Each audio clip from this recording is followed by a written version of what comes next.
नमस्कार। बहुत महत्वपूर्ण विषय शुरू करना चाहता हूं मैं आपके सामने। जिन लोगों के यहाँ संतान नहीं है वो संतान कैसे प्राप्त करें। लोग बाग बहुत दुखी हैं इस संसार में। कोई IVF के लिए जा रहा है, कोई डॉक्टरों के चक्कर लगा रहा है, बहुत परेशान है।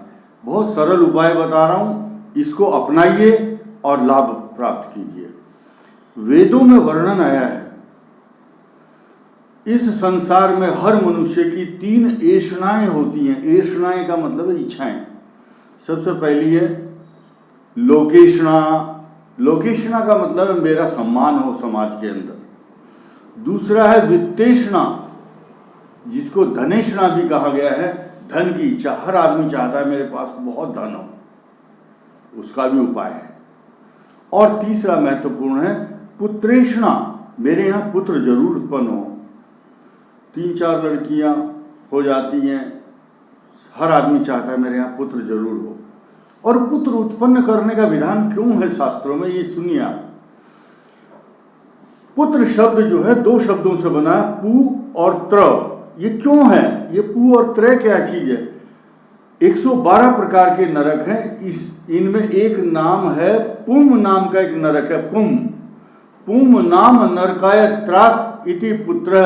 पुम नाम के नरक से जो पार उतार देता है उसको पुत्र कहते हैं।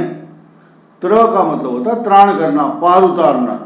यही कारण है जब मनुष्य मर जाता है तो दाह संस्कार के समय अंत्येष्टि में पुत्र जो है उसके सिर पर एक बांस लगाता है। उसका ब्रह्मरंध्र, कपाल क्रिया बोलते हैं कि पुत्र को ही ये अधिकार है ताकि वो मरने वाले को मोक्ष प्राप्त हो और वैकुंठ धाम में उसके को स्थान मिले। ये शास्त्रों का नियम और कानून है, ये शास्त्रों का। तो इसलिए पुत्र उत्पन्न करने का विधान है हर आदमी, और वो वंश वृद्धि करता है, उसका नाम आगे चलाता है। इसीलिए कहा गया कि लोकेषणा, समाज में नाम हो। नाम कैसे होगा? जब वंश परंपरा चलेगी। राजा दशरथ ने भी यज्ञ कराया था, पुत्रेष्टि यज्ञ। खैर, हम आगे बढ़ते हैं। तो आज जिन लोगों के यहाँ संतान नहीं है, कुछ उनके खान पान, उनके रहन सहन, मोटापा बढ़ रहा है, पिज्जा बर्गर खा रहे हैं, तो जो पहली परंपराएं थी उनसे हट करके लोगों के शरीर बेडौल हो रहे हैं, संतान नहीं हो रही है, कुछ भी कारण हो। उसका उपाय क्या है? पहले तो मैं बताऊंगा कि रीजन क्या है संतान जो नहीं होती। मिथ्या आहार विहार के कारण एग नहीं बनता, और जब एग नहीं बनता, अंडा नहीं बनता, तो वो रप्चर कई बार नहीं होता। यानी कि उसका शुक्राणु और जो भी प्रक्रिया होती है आयुर्वेद के अनुसार, तो अगर रप्चर या उसको फर्टिलिटी होने के बाद उसको ऑक्सीजन उतना प्रॉपर, उसकी शक्ति नहीं मिलती, जिसके कारण वो 1 हफ्ते 10 दिन के अंदर ही बताशा जो होता है उसके आकार के बराबर इतना बनता है, और उसके बाद वो समाप्त हो जाता है। तो इन दोनों चीजों का।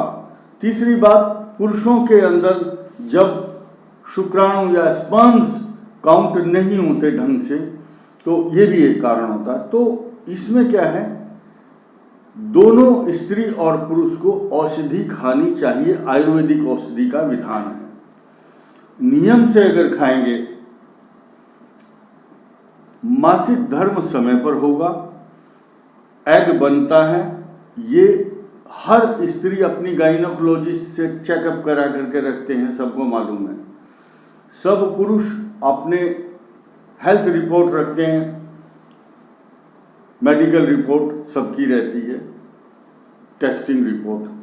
तो उसको टेस्ट करें, फिर हम औषधियाँ बताएंगे।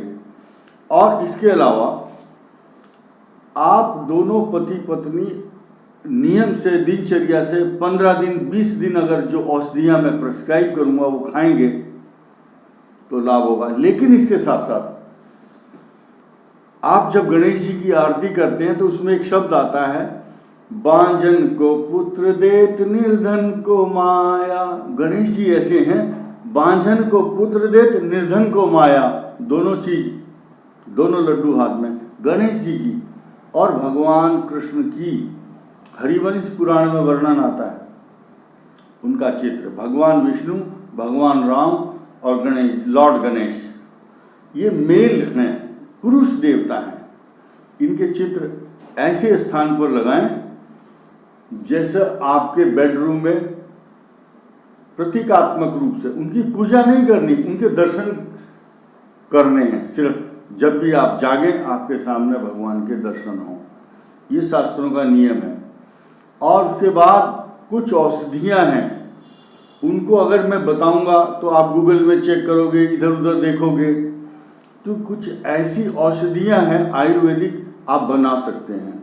आप गूगल में देख सकते हैं, नागकेशर इस चीज़ के लिए बहुत उपयुक्त है, जो शरीर के अंदर विजातीय द्रव्य हैं और एग नहीं बनता, उसको बनाने में सहायक हैं।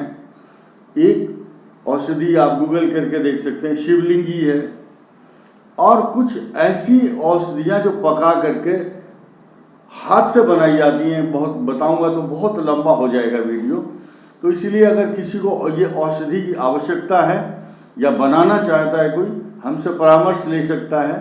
बहुत दूर कोई रहता है, कोई महाराष्ट्र, बेंगलोर, कलकत्ता, उड़ीसा, बहुत फ़ोन आते हैं हमारे पास, तो हम उनको उपलब्ध करा सकते हैं। तो आप गंभीर हों।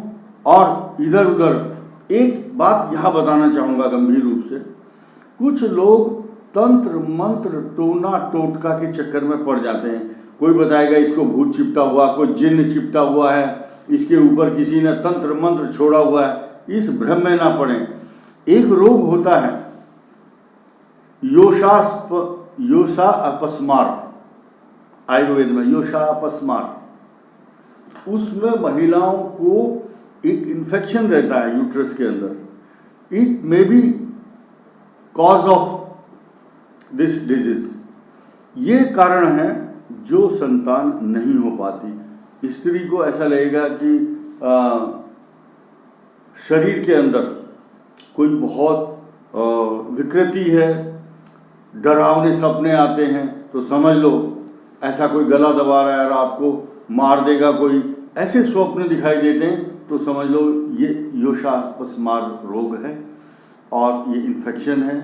उसकी चिकित्सा होगी, आपको 10 दिन में लाभ हो जाएगा। तो अंधविश्वास में ना पड़े, आयुर्वेदिक औषधियों से अपने रोग को ठीक करें। धन्यवाद, नमस्कार।